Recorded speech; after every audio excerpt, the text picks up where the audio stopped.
হাসিনার নির্দেশেই জুলাই আন্দোলনে ইন্টারনেটের গতি কমিয়ে রাখা হয়েছিল এ সংক্রান্ত একটি কল রেকর্ড ট্রাইব্যুনালে উপস্থাপন করা হয়েছে বলে জানিয়েছেন প্রসিকিউটর গাজী এম.এইচ. তামিম।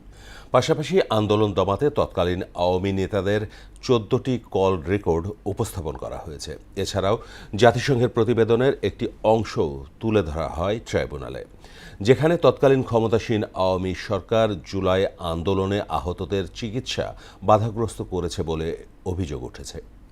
মুদাসসির আলীর আরেকটি প্রতিবেদন। আসসালামু আলাইকুম ভাই, পলক বলছি। এটা একটু স্লো করে দাও। জি, একটু নেত্রীর পারমিশনটা নিয়ে নি। নিয়ে নাও। বলা আছে তো যে উনি না বললে না, ওনাকে জিজ্ঞেস করেই বলবো। এভাবেই শেখ হাসিনার নির্দেশে পলককে ইন্টারনেটের গতি কমিয়ে রাখতে বলেন ওবায়দুল কাদের। অথচ জুলাই আন্দোলন তখনও গণ অভ্যুত্থানে রূপ নেওয়ার মতো পর্যায়ে পৌঁছায়নি। রোববার আন্তর্জাতিক অপরাধ ট্রাইব্যুনাল ২-এ ওবায়দুল কাদের সহ আওয়ামী লীগ ও এর অঙ্গ সংগঠনের ৭ জনের বিরুদ্ধে তৃতীয় দিনের যুক্তিতর্ক উপস্থাপন হয়। বিষয়টি শুধু কথোপকথনের মধ্যেই সীমাবদ্ধ ছিল না। এ সংক্রান্ত বিটিআরসির একটি ডকুমেন্টারি এভিডেন্সও দাখিল করে প্রসিকিউশন। এতে ২০২৪ সালের ১৬ জুলাই ৫৯টি বিশ্ববিদ্যালয়ে 3G ও 4G নেটওয়ার্ক বন্ধের নির্দেশনা রয়েছে। পরিষ্কার করে লেখা আছে যে প্রযুক্তি প্রতিমন্ত্রী জনাব জুনায়েদ আহমেদ পলক সাহেবের মৌখিক নির্দেশনা ক্রমে ৫৯টি বিশ্ববিদ্যালয়ে ১৬ জুলাই সন্ধ্যা ৬টা থেকে 4টি মোবাইল নেটওয়ার্কের 3G এবং 4G নেটওয়ার্ক বন্ধ করে দেওয়া।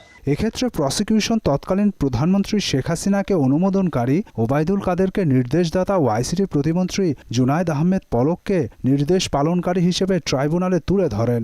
নির্দেশদাতা হলেন ওবায়দুল কাদের, অনুমোদনকারী হলেন শেখ হাসিনা এবং কার্যকরী যিনি করলেন, এক্সিকিউট করলেন জুনায়েদ আহমেদ পলক।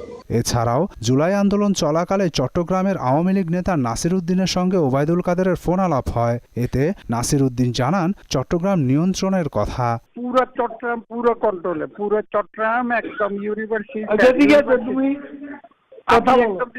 নিশ্চিন্তে থাকেন, ১০০% নিশ্চিন্তে থাকেন। পাশাপাশি আরও ১৪ জনের সঙ্গে ওবায়দুল কাদেরের ফোন আলাপ রয়েছে বলে জানান প্রসিকিউটর তামিম। আওয়ামী লীগের তৎকালীন রাজনৈতিক সকল নেতৃবৃন্দের সাথে কথোপকথন করেছে। তার 14টি কথোপকথন আমরা ট্রাইব্যুনালে আজকে উপস্থাপন করেছি। এদিকে জাতিসংঘের প্রতিবেদনের একটি অংশ ট্রাইব্যুনালে তুলে ধরে প্রসিকিউশন।